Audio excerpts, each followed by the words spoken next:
j'espère que vous allez bien. Aujourd'hui, nous allons nous focaliser principalement sur les globules blancs. Nous allons voir les types de globules blancs. Nous allons voir également la fonction des globules blancs. Nous devons savoir qu'il y a plusieurs types de globules blancs et chaque type intervient dans une fonction donnée dans le fonctionnement de notre organisme. Mais néanmoins, nous devons savoir qu'en général, les globules blancs interviennent dans la défense immunitaire.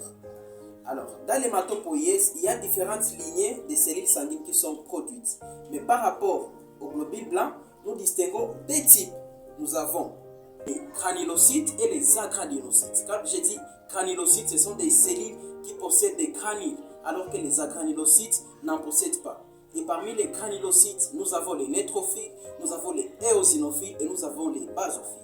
Les neutrophiles interviennent en cas d'infection bactérienne.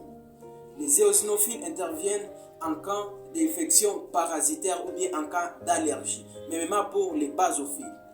Alors, à part ça, nous avons les agranulocytes, donc nous avons les lymphocytes et les monocytes.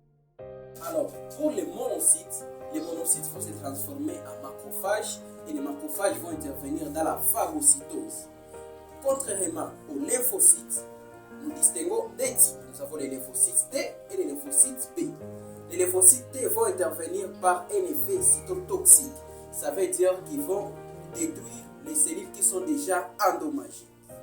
Mais plutôt, les lymphocytes B vont se transformer en plasmocytes et les plasmocytes vont se transformer en anticorps. J'espère que vous avez très bien compris les types des globules blancs et leurs fonctions. Merci, on se retrouve prochainement pour parler des plaquettes. Je vous dis ciao.